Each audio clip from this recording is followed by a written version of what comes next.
Hello everyone, welcome back. I'm Joshua and this is Rooftop. In today's workshop, we're going to be looking at Kerala murals. Now, Kerala murals, as the name states, it comes from Kerala, or from the state of Kerala. And this art form, as every other art form, takes inspiration from mythology. And the art style in this, it tends to use a lot of natural colors, and along with that, a lot of primary colors as well. So you'll see a lot of reds, a lot of yellows, a lot of blues, and then with some additional oranges and greens as well. So let's start this workshop and see what we have. Okay, so right now I'm using an A5 sized paper, which is basically half of an A4 sheet. Alright, and over here what I can do is, okay, so we can start off with the drawing first, or the sketching part of the drawing.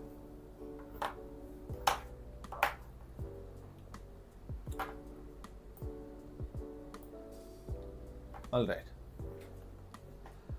Oh, good evening, Sophia. It's been a while since I've seen you here.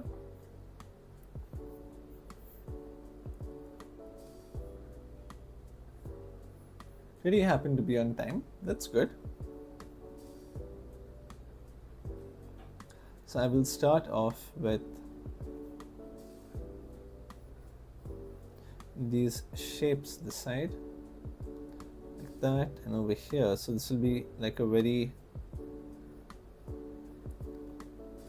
cloud-like design. And then the same thing from here. I will put, or I will add another one here. So this is more like, a gust of wind blowing, so that it is illustrated in this way.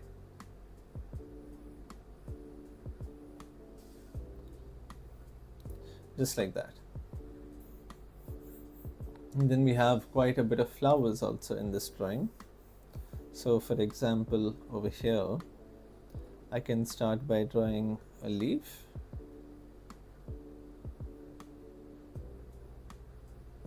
Just like this.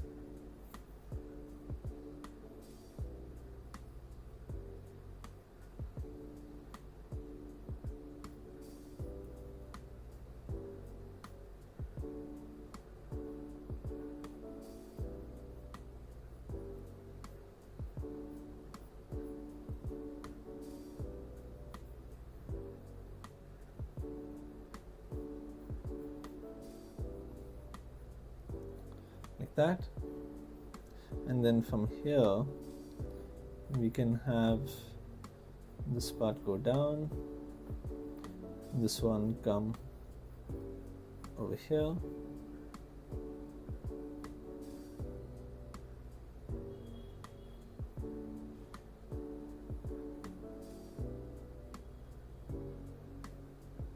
and then the same thing this side for this leaf, and then we can take it up a notch just like that.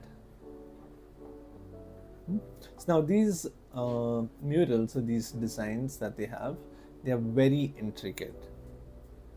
So you'll see as I continue this drawing, we'll be able to see exactly how intricate they can get. So over here I'll just draw a shape as to how the flowers will be.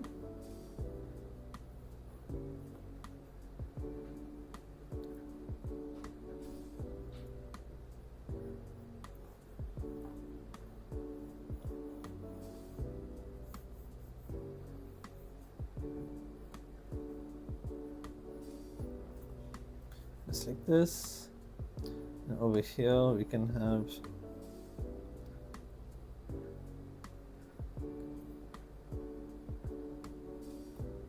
this come down like that.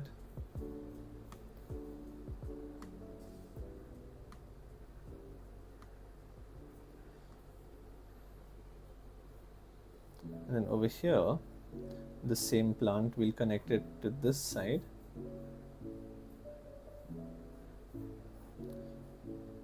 Which then connects to the same base.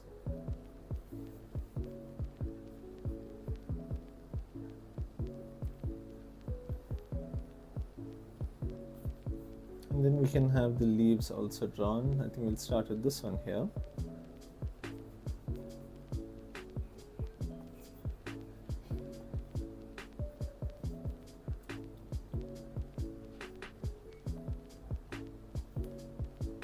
This, then we can have another one here, and then we can add the same tool at the bottom also.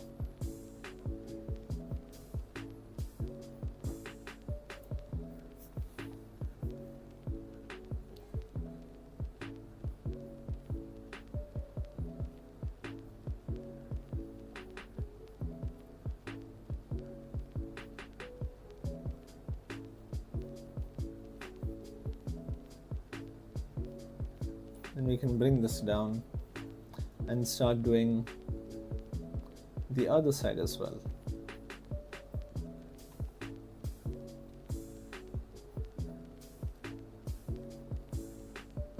Over here.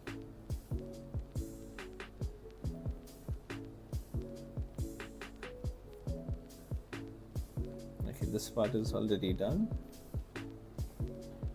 And from here I will take this and draw a curve like that, and same thing this side, and draw another curve like this. Take my eraser and erase any overlapping lines.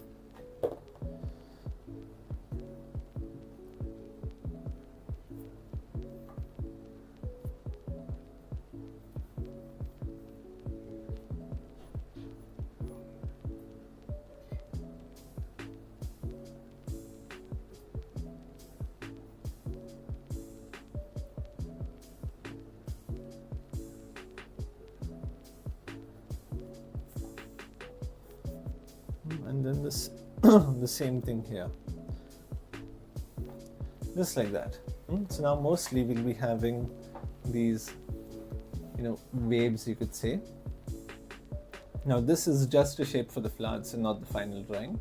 I just kept this here so that I can know where to place the flower, how big it is going to be, or how big I want it to be, in that sense. So the same way like this over here, there's another flower which I will add this side, and then just very roughly draw the shape over here.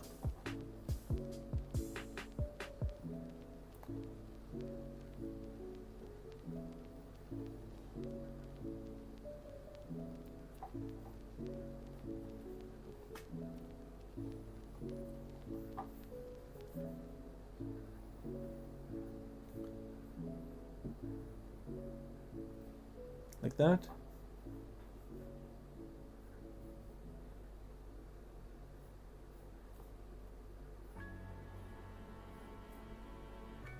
And then over here also we can add this wave like structure,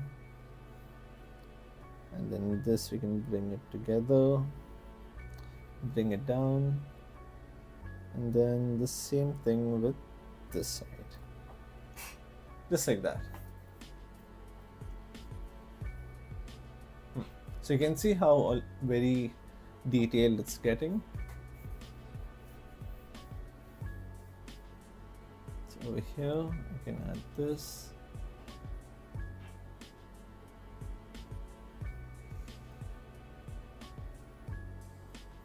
I'm using long strokes over here,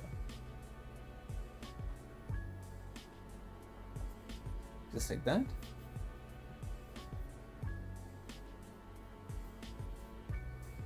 Okay, and then here we'll add more waves. So this is going to be like the water with some flowers sticking out of, quite a rough sea.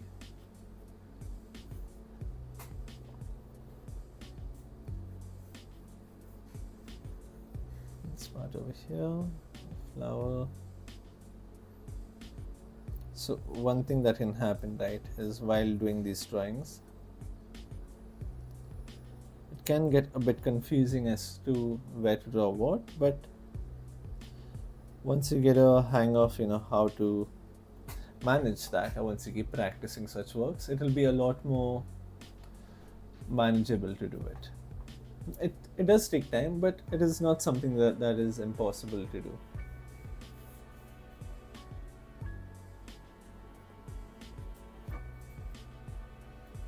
Okay, over here. Then this side we will have another lotus leaf.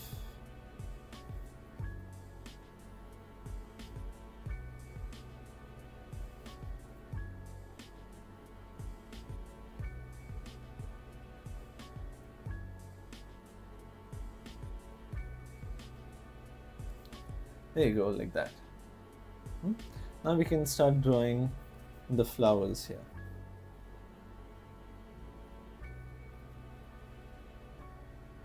Now, hello Reshmi, welcome back.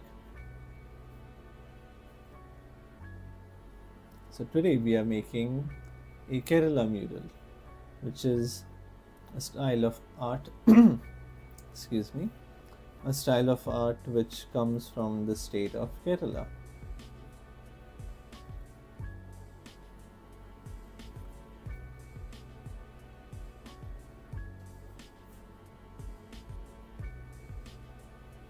So I'll take all of these and just start putting them all here like that. Oh, okay, you're from Kerala. Well, if you didn't know about Kerala murals, now you do. And if you did, welcome.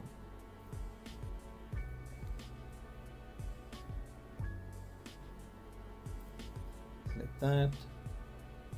And then a bit over here.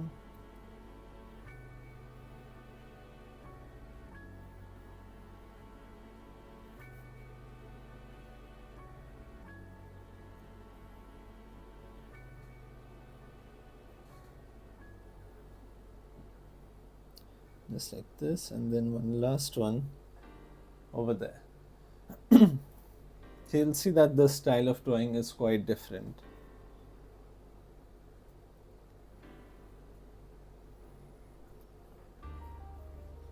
And then this side, I'll add this lotus.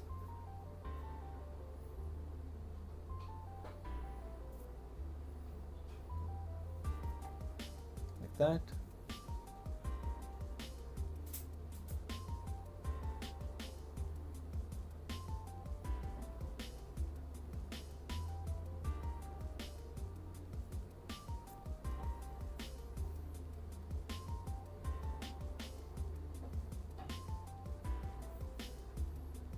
And then over here, I'll add some more lines here. So now once I'm done with this drawing entirely, right, I will lighten it up a bit and then I will start painting. Otherwise what can happen is that I have a lot of rough lines in between. So then that can end up confusing me instead of helping me. So this way over here, I'll take it down. Put it through here, just like that. Okay, so almost done with the drawing.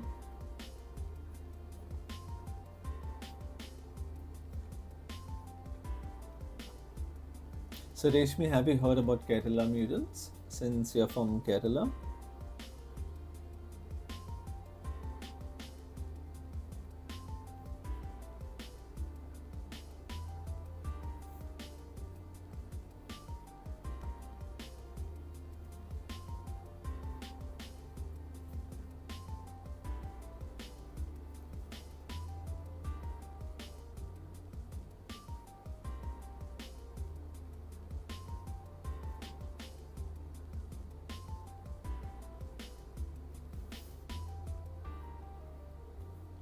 Then this side also we can start adding more petals, just like that.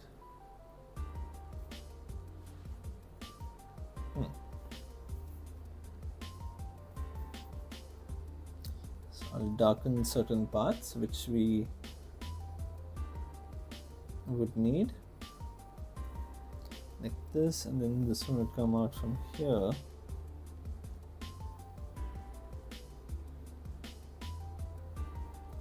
that.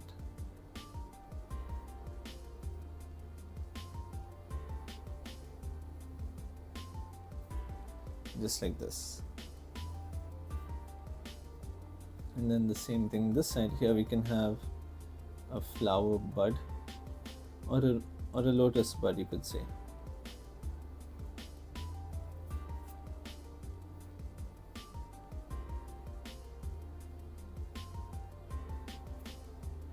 Just like that.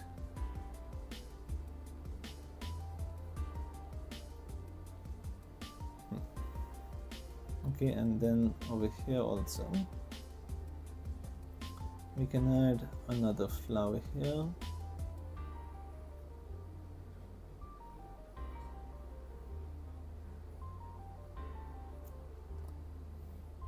There you go. So this is our drawing. Now from this, let me just check which parts are extra and which parts would I need to erase as such. So over here, this leaf.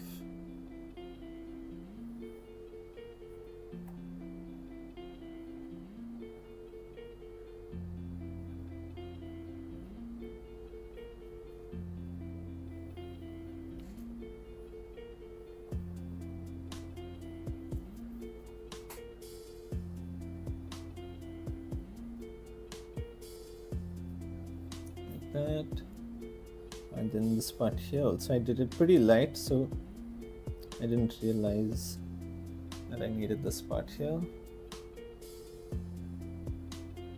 like that. Okay, what was the hardest art I have ever done? Interesting question. So I think it would depend on which stage of my art journey, you could say.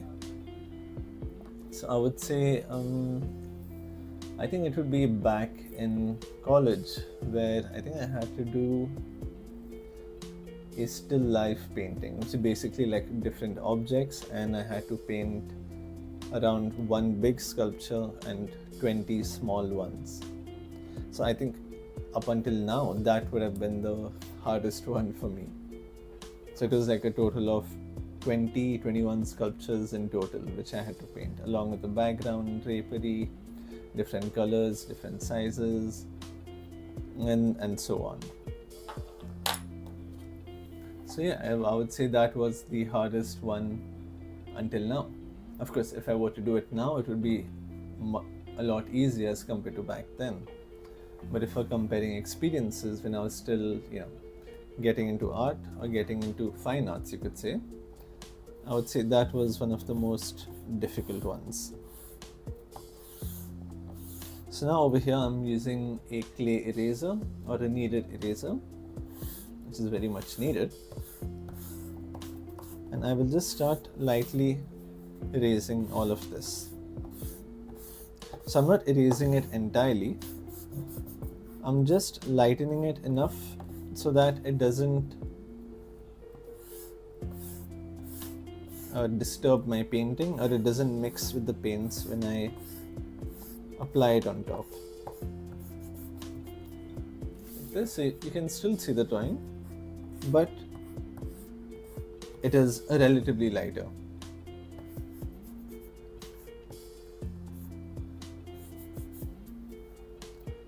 Just like this. Okay, now just give me a second, I will be right back.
Hello. Okay. Hello everyone, I am back. Sorry about that. I think it took me a bit. Alright. So, what I'm going to use now is some watercolor. Over here I have my watercolors ready, and I have a cup full of clean water. So now what I'm going to do is I will start the painting part of it. So I will start off by taking some blue color, which I have right here. And I poured a couple of drops inside of this cake so that I can easily dissolve it and then use it. So I'll take a little bit more.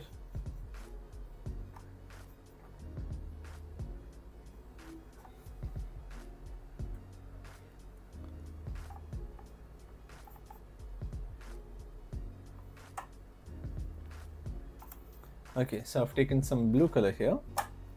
Now I can start painting this. So I will take this blue and just move this to the side.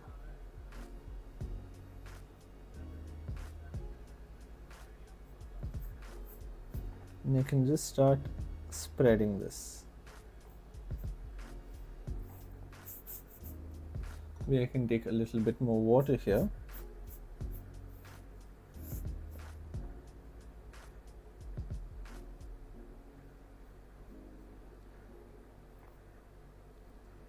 Just like that.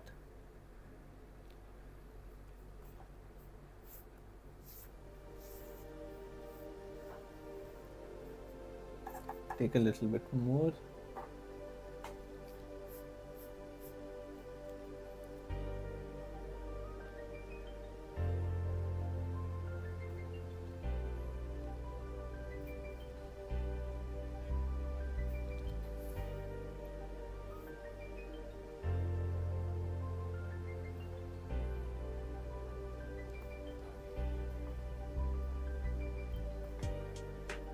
And a little bit this side as well.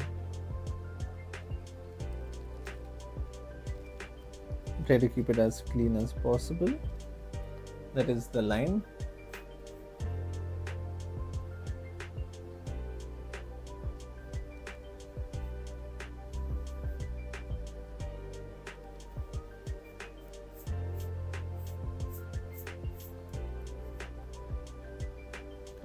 Then I will add the same for this side as well.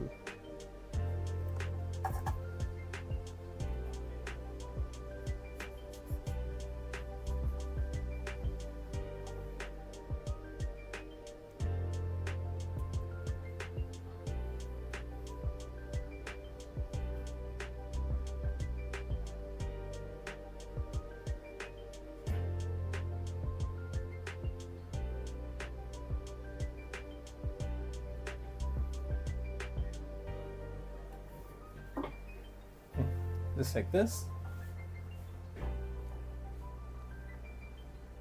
Well, yes, I am painting now, Reshmi. I just had to go and prepare a little bit. But now over here I have started the painting part. So over here I will add this color right here,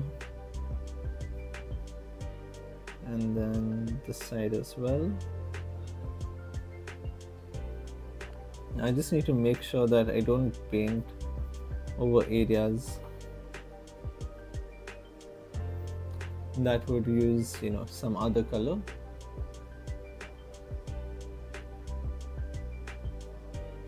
Since I'm doing watercolors, I won't be able to cover that part up.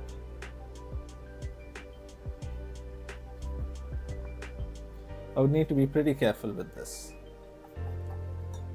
So I'll take some more water here, a little bit of blue paint.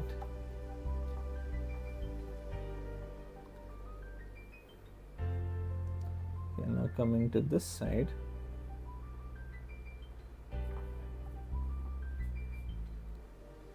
You can take this and spread it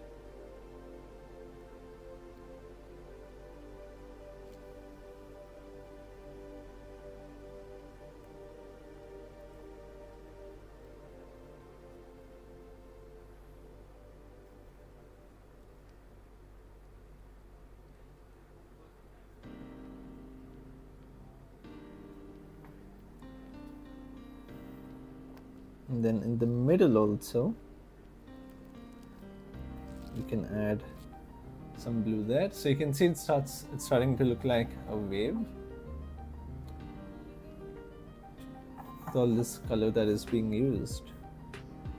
So over here, I can take this up until there. So now if you look at the way I'm using my brush, I'm not using it flat. I'm using the tip just so I can get an outline, and then when I need to fill it up, I will keep it flat, come down,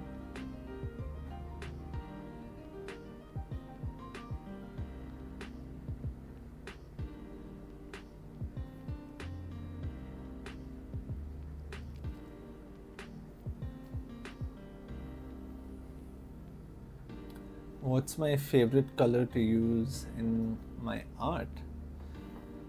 That is very interesting. So for me, what is my favorite color to use in my art?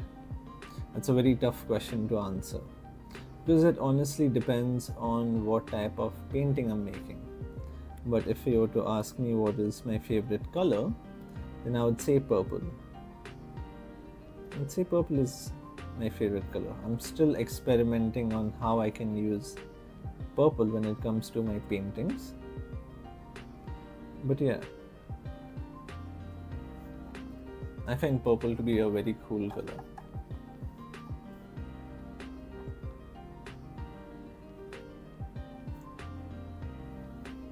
So what would your favorite color be then?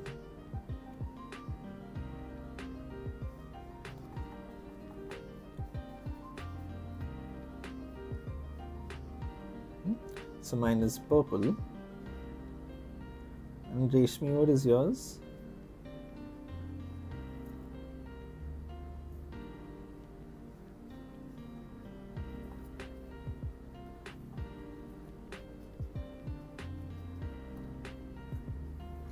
Like this. And I'll take a bit more water.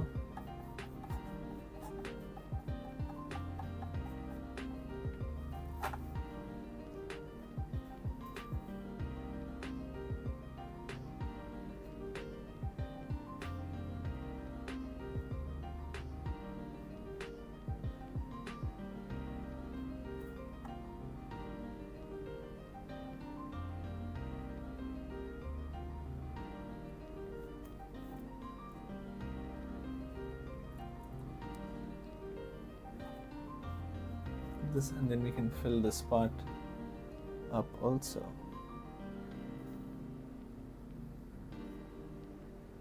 So if at all there is any extra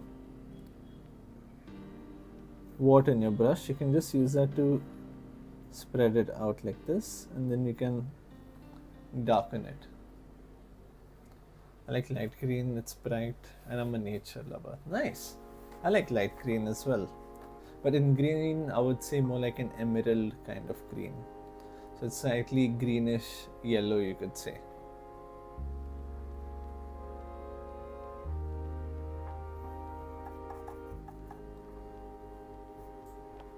Okay. So now over here,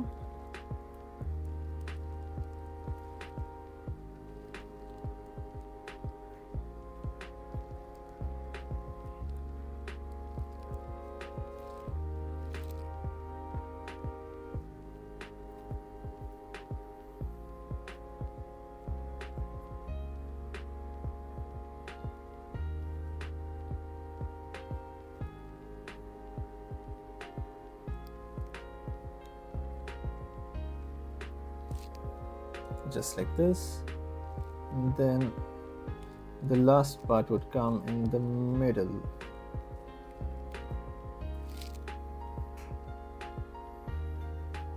There you go, like that.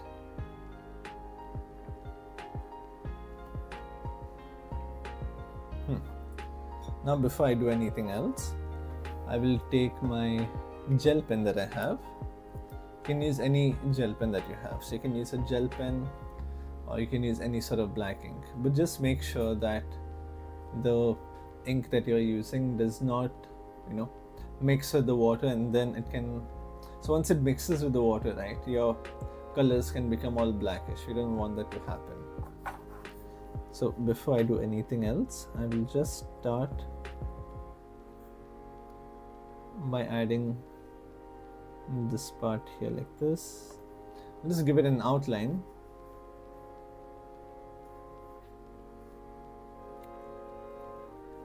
Okay.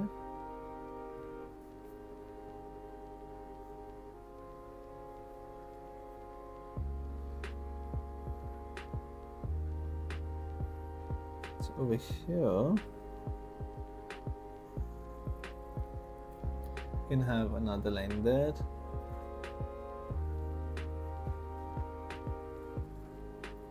And this one also will come like this.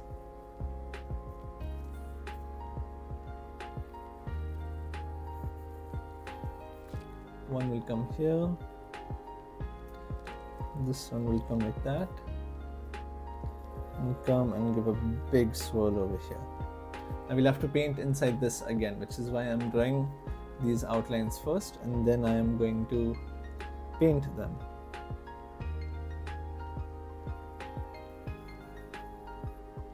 Like this, and this one will come all the way here. And then the same with this one, like that.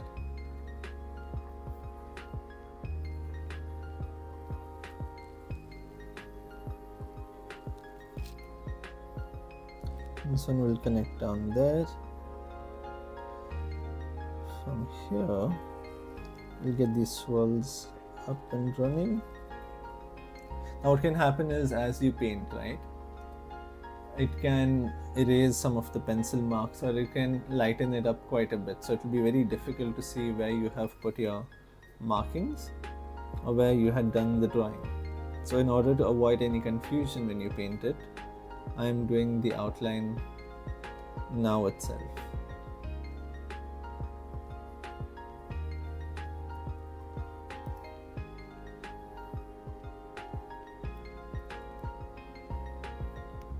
This.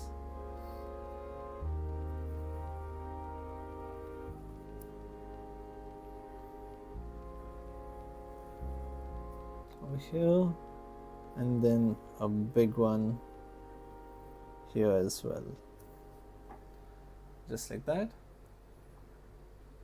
Is there anywhere else we need to mark? This side.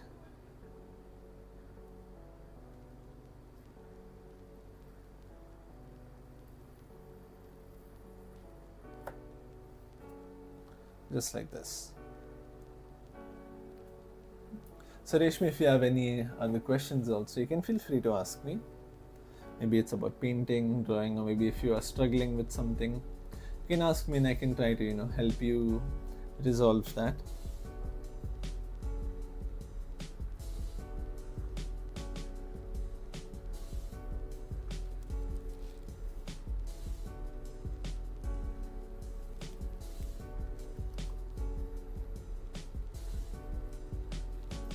This, and then the same thing here.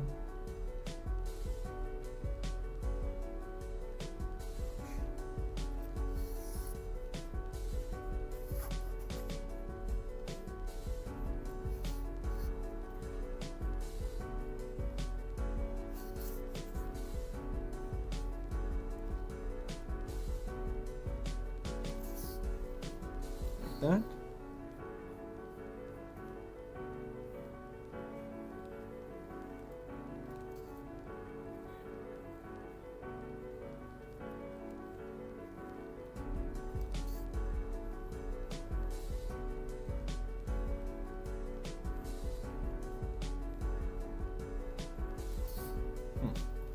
Now I'll start outlining each and every part of the flowers also.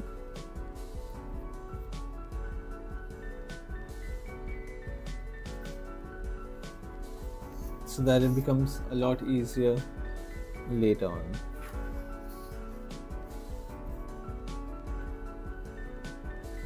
Oh, okay Reshmi, thank you for joining the live. I'll see you tomorrow then.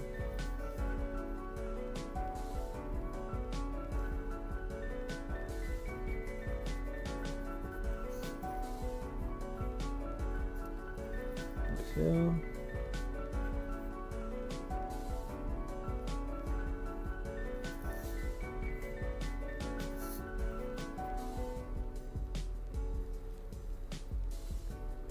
Then we can bring this down, take this part up, and start adding in these walls like that.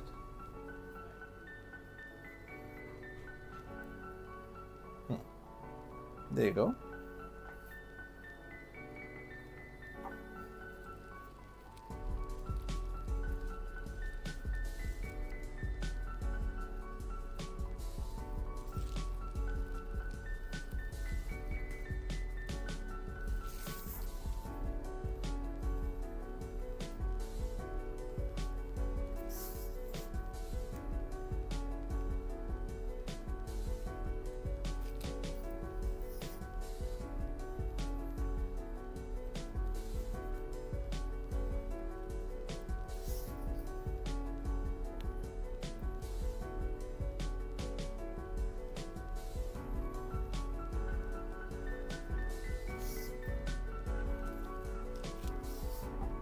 There you go, just like this.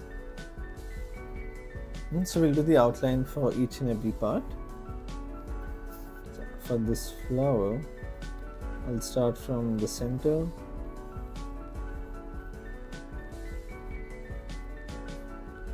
Just like that. And the same thing on this side as well. Over here we'll have this line come in.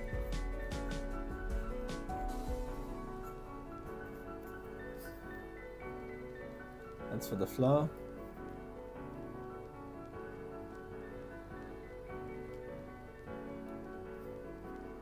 Okay.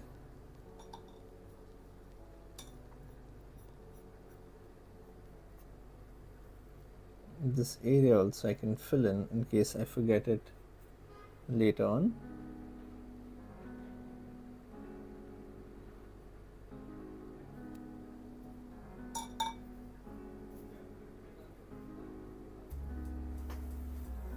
Yeah, like that.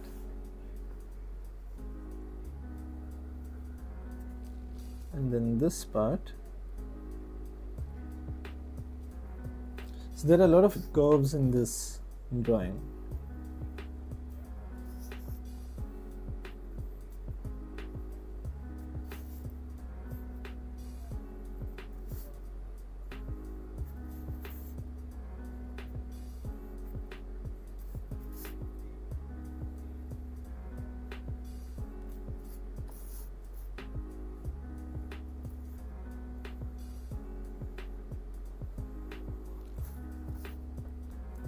Like this.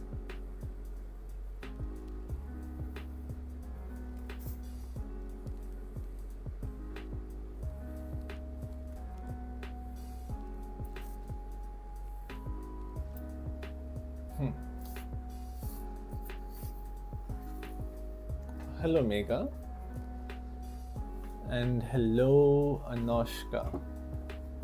So we are doing Kerela murals today.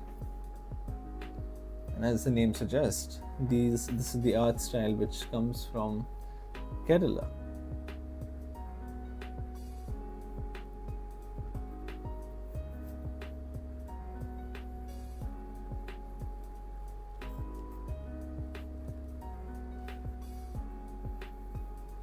And then this side, I'll darken this part up.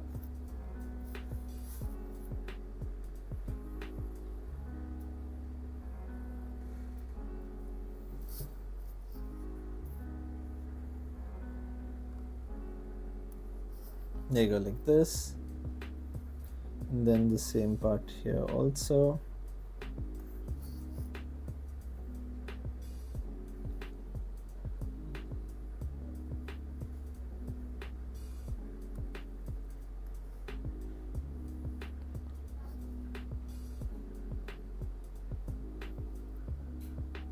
composition wise is negative space important in this kind of line work?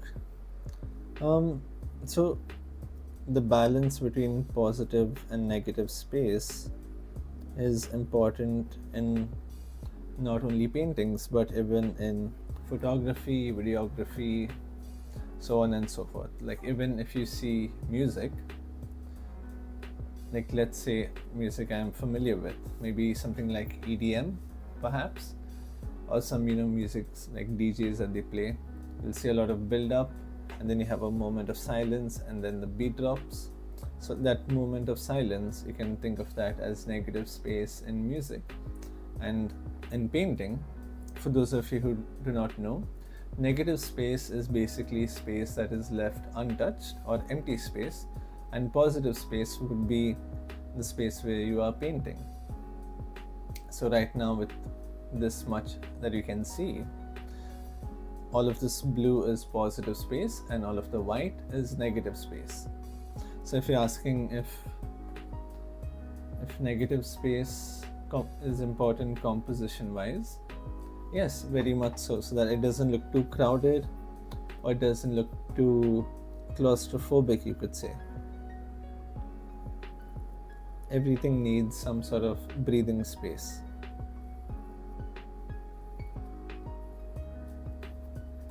Excellent question.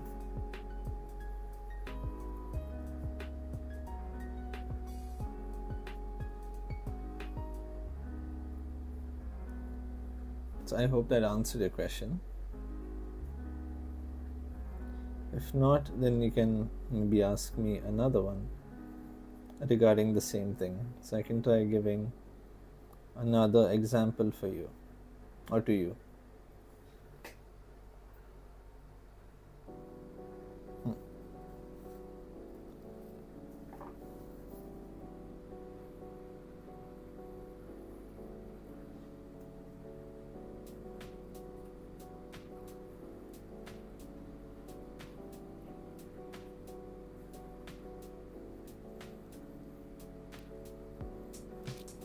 This and then this part here,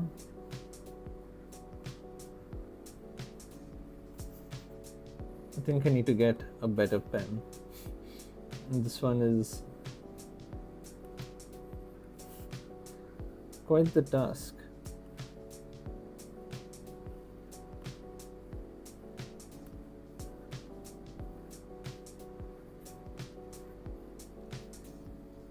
Like that, and then this part here,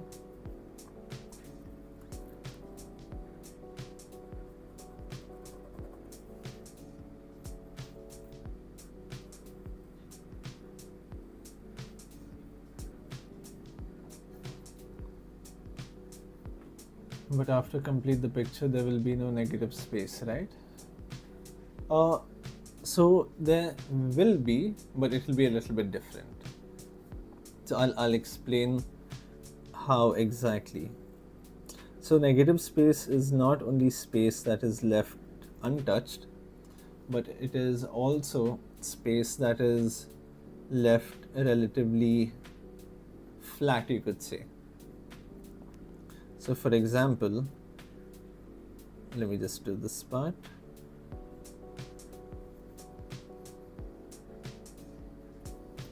Okay.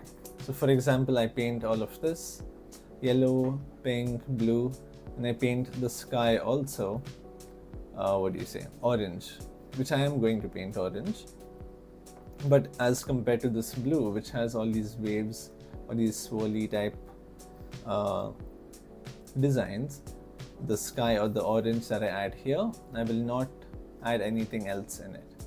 Of course, this is sticking out from here, so I'd consider this a part of the water that is at the bottom. But if we look at this top part, yeah, technically there won't be much negative space, but there still will be negative space. If you look at this part here, it's quite empty. This one also here is a little bit empty. This I'm not going to consider because it comes in between all three of this. But if you look at this, there's nothing else on the outside over here. So this part over here and this also would be considered negative space. Could prominently positive space be aesthetically pleasing in certain works? Prominently positive space be aesthetically pleasing in certain works? Yes, it could, and the same thing could be said with negative space. It's just a matter of what you do and how you create it and how you compose it. 1 second. So for example, I have this sheet of, I have a blank sheet here. So now if I draw a square over here, I will shade this also in. So this would be positive space. Let me just give this a slight outline so you can see where the edge of the paper is. Yeah. So this would be considered positive space, and this will be considered negative space. But now if I make it say something like this also, and then over here I shade it dark.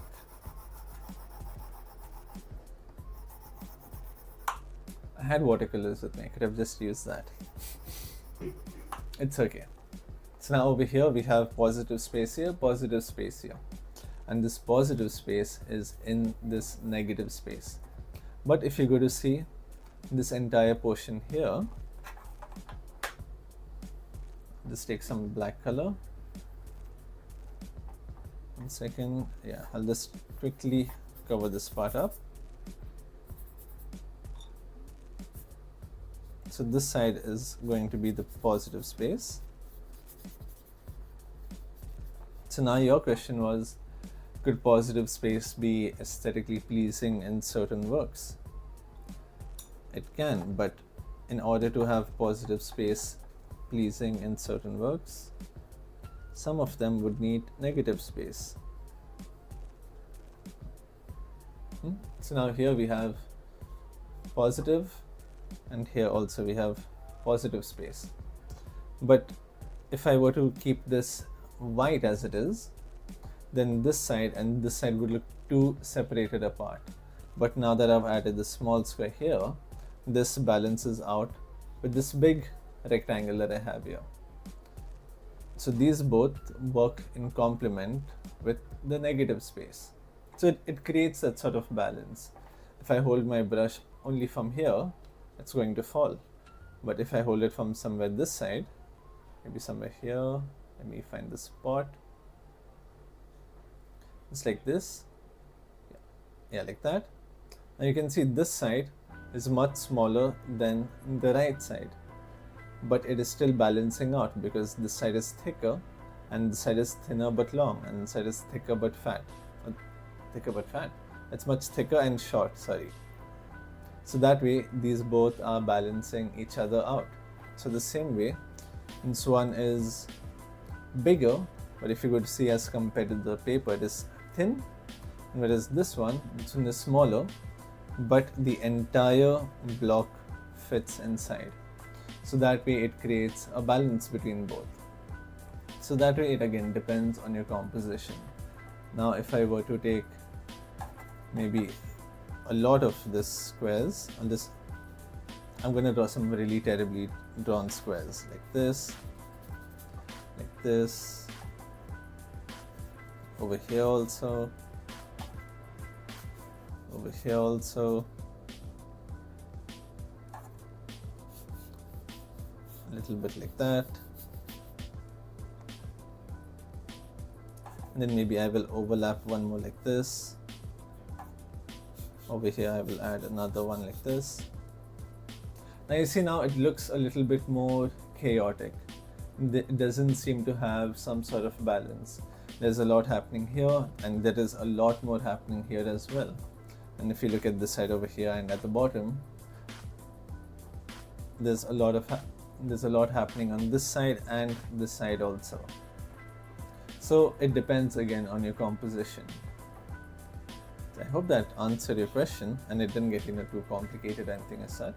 It's just a matter of finding the right amount of balance. Or what you can do, or one of the best things to do is, if you look at this sheet of paper, right, imagine yourself inside of it. This is you. But if you look around, you have no space to walk anywhere. You're very congested, you're in a very tight space. It doesn't feel good. There's no breathing room, there's no place to think, there's no place to look around. It's a big mess. But if at all you did what I did first, where, okay, so I have this written here, don't mind that. So if you're over here, like this, and then I have maybe one shape over here, just like that. Now you have a lot of breathing room here, you have this, you have a bit on the top, a bit at the bottom, this side, so there's a lot more room, right? So you need to imagine yourself put in this composition. And if you look at this, it's too crowded, there's a lot happening. So there's a lot of positive space and there's very less negative space. But again, you can have a good composition with only positive space as well. But you just need to figure out a way as to how you can do that. So I hope that answered your question and didn't bore anyone.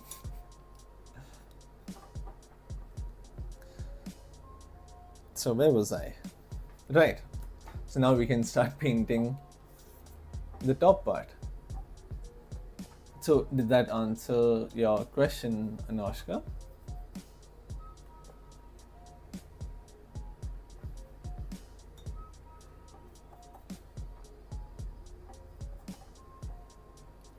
Okay, now over here I will take some yellow. I'm just going back to the painting as if I didn't spend the last 10-15 minutes ranting about positive and negative space.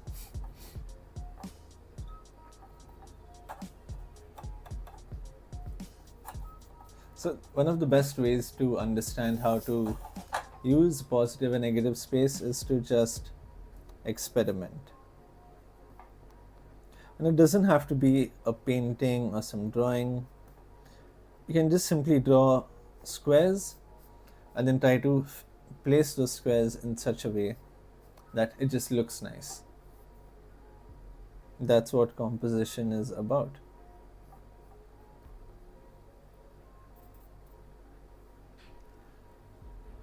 Great. Analysis is balanced, aesthetic, necessary, or must it be free-flowing?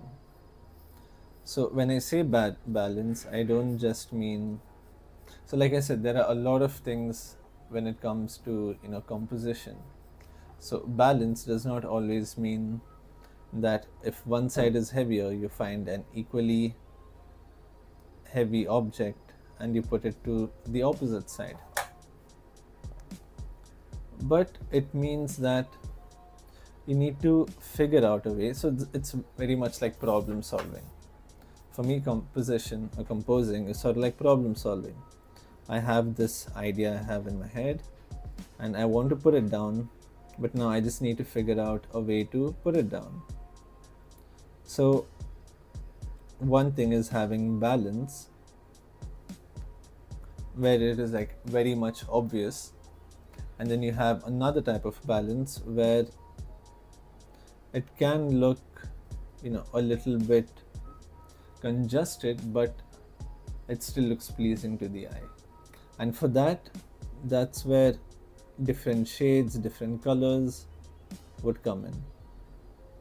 So now you not only have to think of positive and negative space and balance, but you also have to think about using the right shade, the right tone. So that way there are many components when it comes to composition. So now if you look at this drawing, what I'm doing right now, at the bottom you'll see a lot of blue, at the top you'll see a lot of, or just yellow, right? So this doesn't look too off balance or doesn't look too balanced, but it looks just enough to be a bit pleasing to the eye. And also, if you go to see colors that I mentioned, I said you have to find the right colors. So over here I added warm colors and here I added cool colors. So that also creates another sort of balance within that balance. So there are different sort of sections in this. So if I explain everything in one go, it will open your mind to a new part of art, but it might be a little difficult to remember everything. So you can take one of the many things that I just said and try to use it in your own way, you could say. So now I'm taking this orange,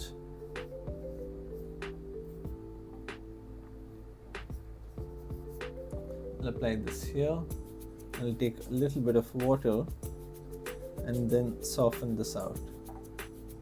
Like that, take a bit more water.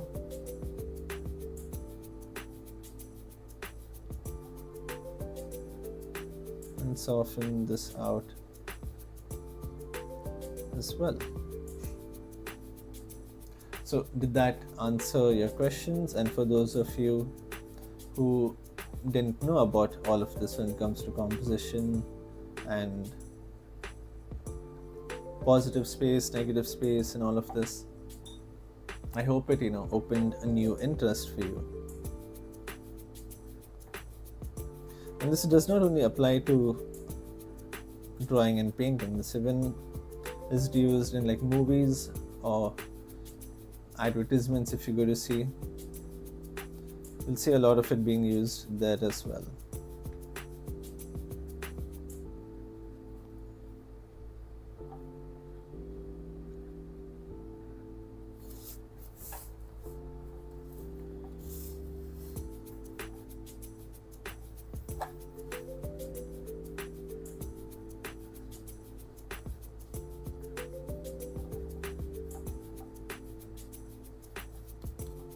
So what do you guys think about whatever I just said? You can give me your own thoughts and opinion about it. Now everyone has their own opinion. What I may agree to today, another artist might disagree to it, because everyone has their own style of painting, their own way of expressing themselves. Everyone is just unique in their own way, and it is not necessary for you to agree to what I say, and it is not necessary for me to agree to what you say, but maybe taking in what we both know and coming to a middle ground and trying something new can open doors to a new style of art, perhaps.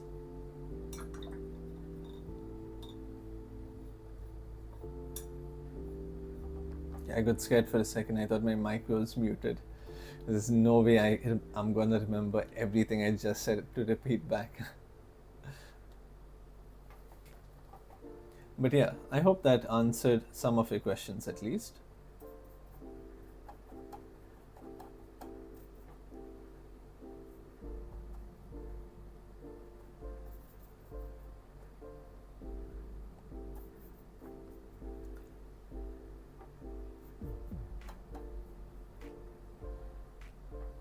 Can you suggest any good brands for brushes?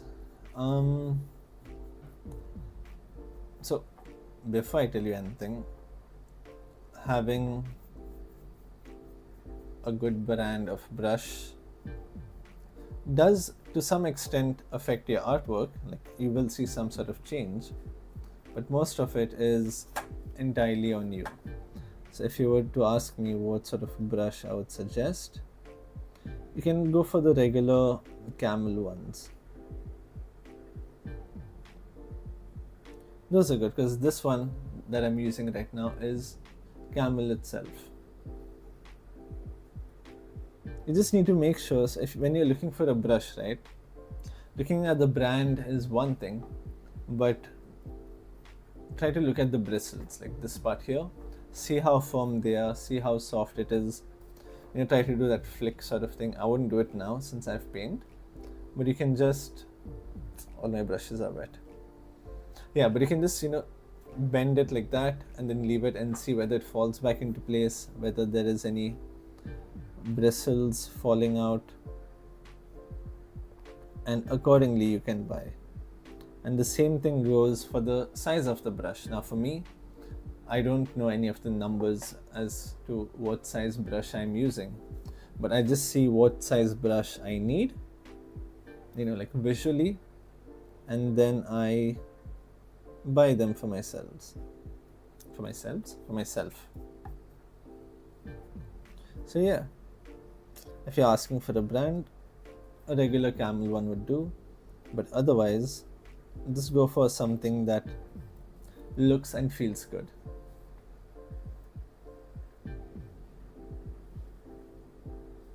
And if you're like a beginner artist, then I would suggest going for a regular brand when it comes to not just brushes but paints as well.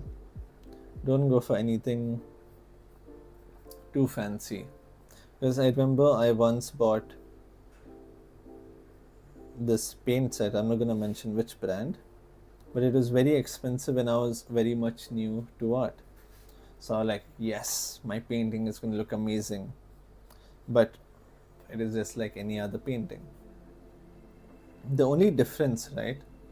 So when it comes to paint, I wouldn't suggest going for the very cheap ones also, because those tend to, so that can affect your artwork when you go for cheap brands.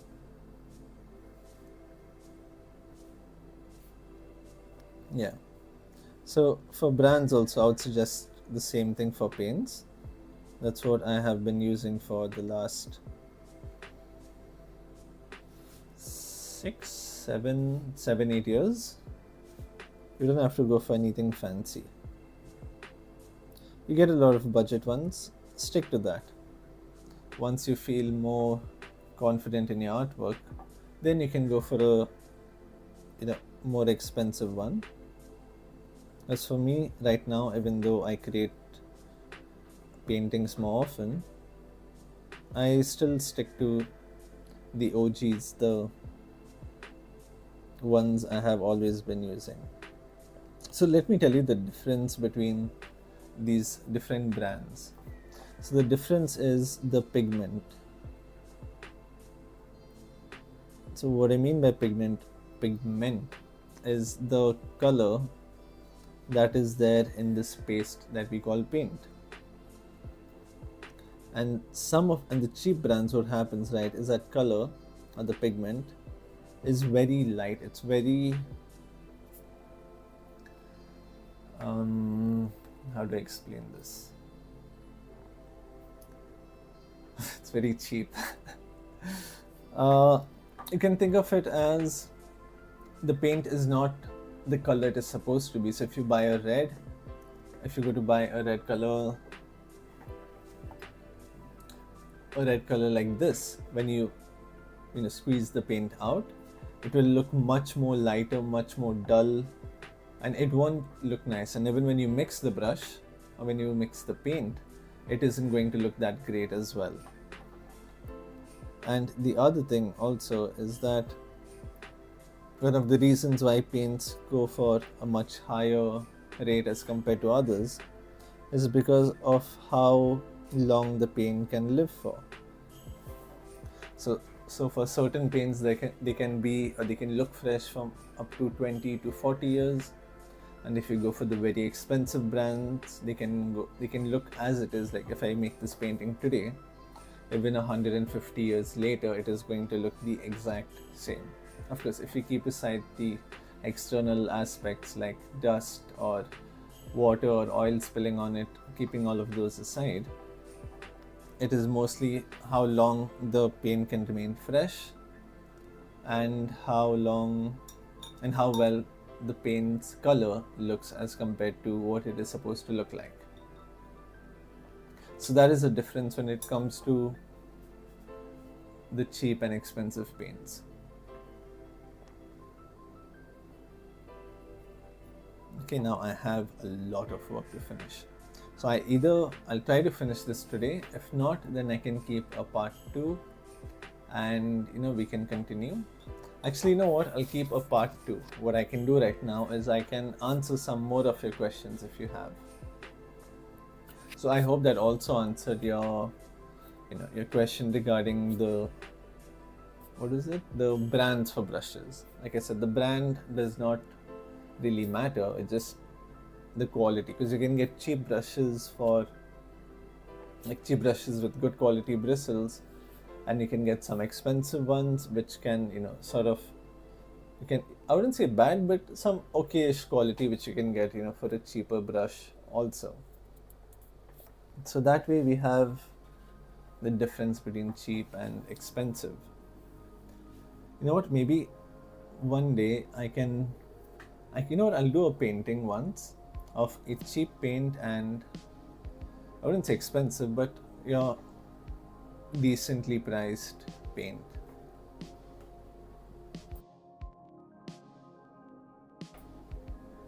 Here everything is expensive and not getting good brushes. So if you don't mind me asking, are you based in India or are you based outside of India?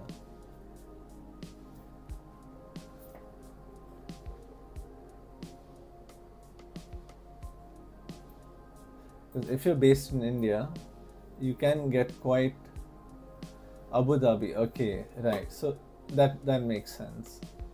So in Abu Dhabi, if you were to choose a brand,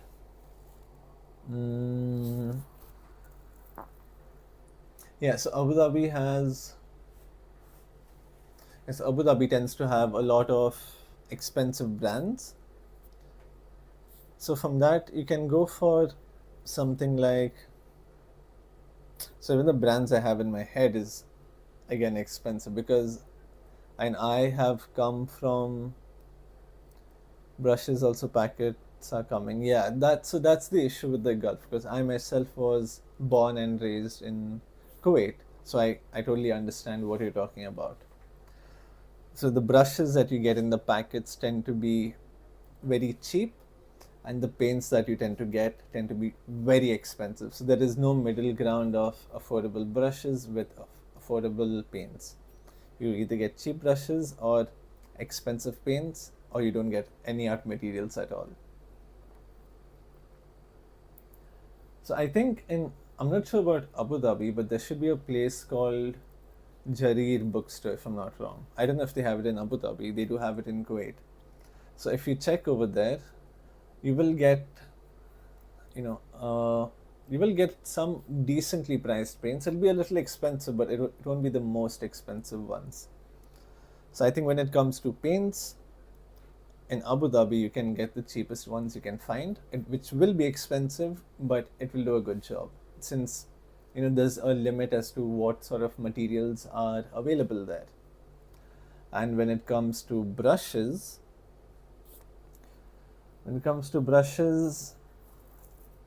I think the ones that you get in the packets should do the job, but if they come in like this colorful, let me show you. So if it comes like in this sort of color, right? You'll see green, pink, blue, this, that. Yes, that shop is in Sharjah. Okay, great. So if you go for brushes, right, try avoiding brushes like this, which you get in multicolors. So like you said, most of them come in sets. So this also, I'm assuming, is from a set.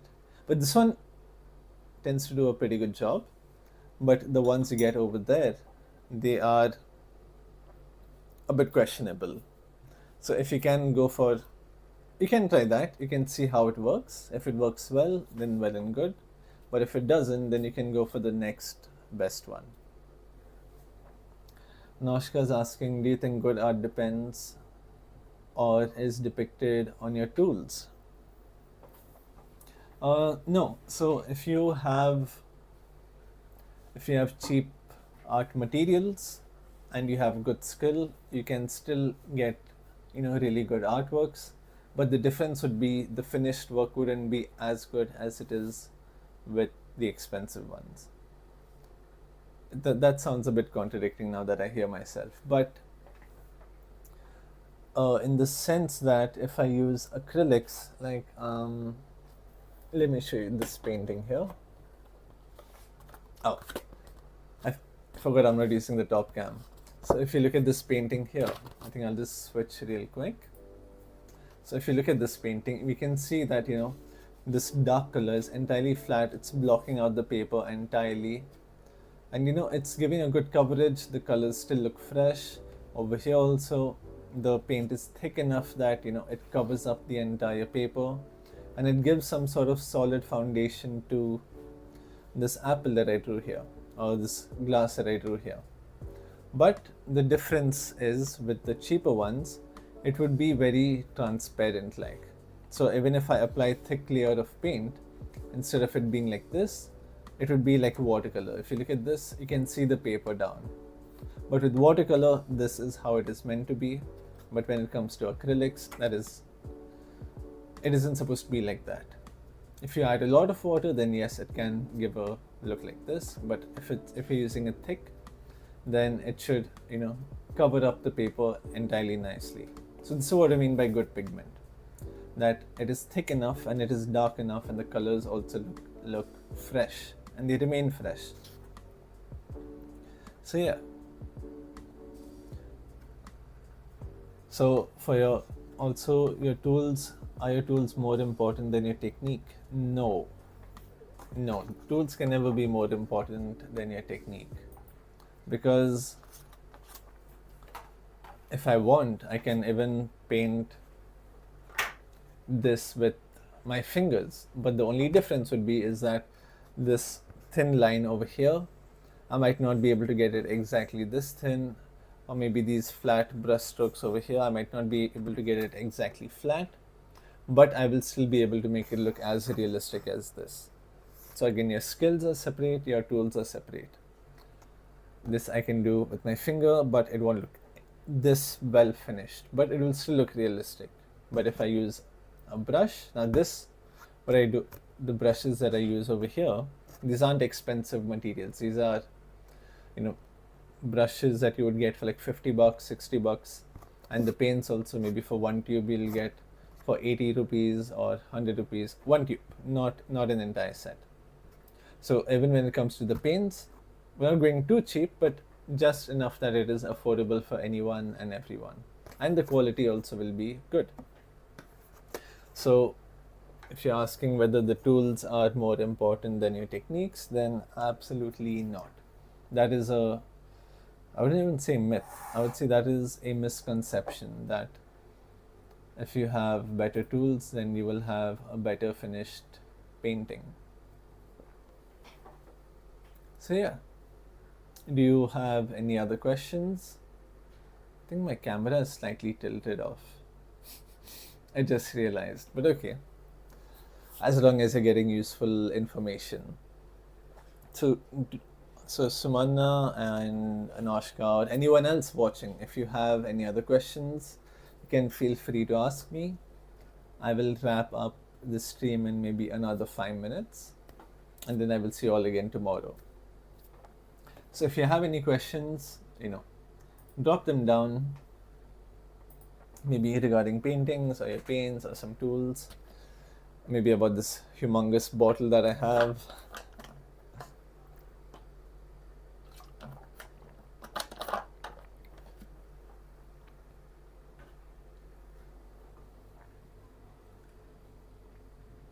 Yeah.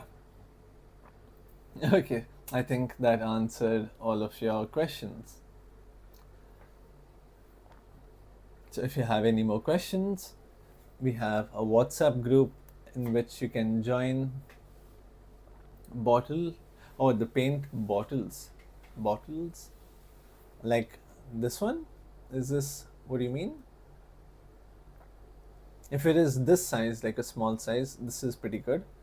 But if it is like that big half-liter jug, then that is a little excess.